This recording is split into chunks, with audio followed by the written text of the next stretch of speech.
Otep à tous, bien-aimés frères et sœurs, nous commençons notre journée sur les nouvelles du franc, ou plutôt avec les nouvelles du franc, comme vous voulez. Vous savez que chez nous ici, c'est encore le matin, donc on vient de se réveiller, et c'est une journée de repos, donc on en profite pour vous saluer encore depuis vos positions respectives. Les amis, ça va très bien en RDC à l'Est. Ça va très bien parce que nous savons que euh, nous, les Ouazalendo et les FARDC sont en train de faire un travail remarquable et qu'il faut saluer. En tout cas, les derniers changements du président Tshisekedi sont en train de produire vraiment beaucoup de fruits. J'espère seulement que le président va maintenir sa position de ne pas céder au chantage américain, notamment de ce bandit voyou qu'on appelle Blinken et son patron, bien sûr.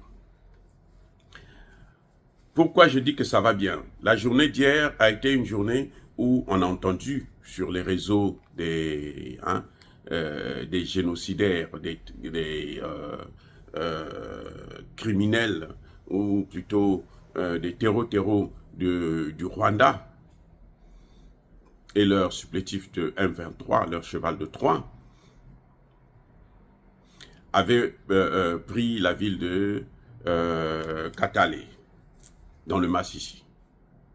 C'est faux, archi faux. Cette ville elle était occupée justement par les M23 et les Rwandais. C'était elle qui occupait cette ville. Mais depuis vendredi 3 janvier 2025, cette ville est passée dans les mains, dans le contrôle total euh, des M20, plutôt des FARDC et des Ouazalendo. À côté de cela, à 5 km de cette ville, de Katale, les Ouazalendo ont repris la ville de le territoire de Bougouri. Donc c'est à 5 km de Katale. Et donc actuellement, ils poursuivent les combats vers le centre du Massissi, du territoire de Massissi.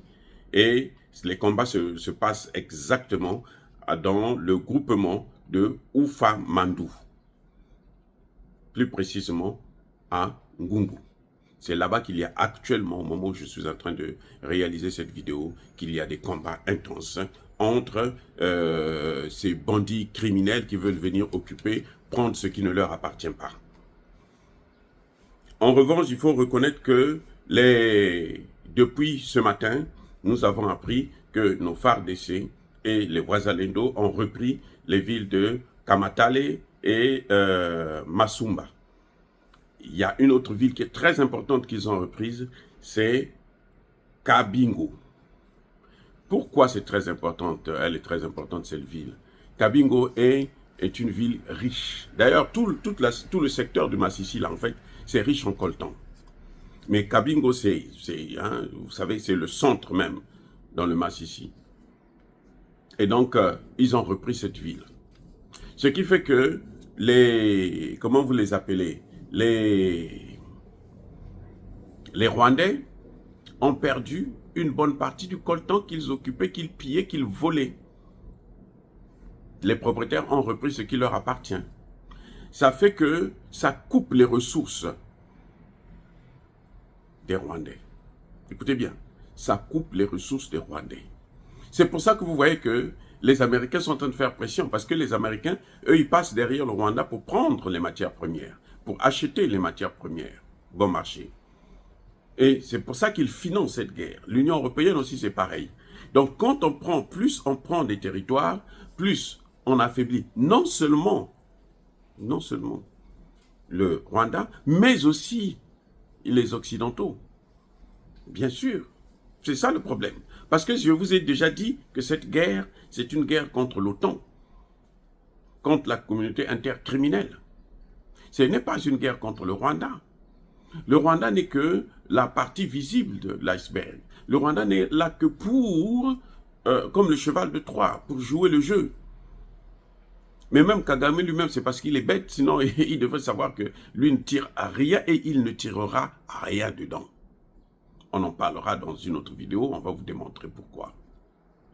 Il y a une particularité dans cette nouvelle offensive des FARDC et des Wazalendo, c'est que, vous savez, l'ONU communique aussi. En fin de compte, l'ONU aussi a ses réseaux. L'ONU aussi donne ses informations. Les Nations Unies sont là depuis 25 ans pour mettre fin à cette guerre et n'ont jamais pu mettre fin. Les Nations Unies jouent le jeu de l'Occident, les Nations Unies travaillent pour le Rwanda. Les Nations Unies sont sur le terrain.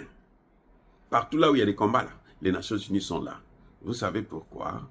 Pour surveiller l'avancée des M23. C'est pour ça que vous allez remarquer, c'est une remarque vraiment pertinente.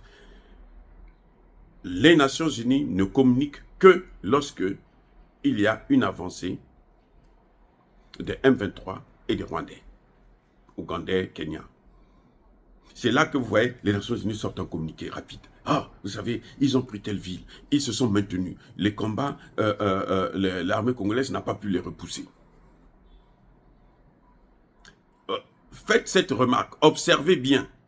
Vous allez voir que les Nations Unies ne parlent que lorsque le Congo est en train de perdre du terrain.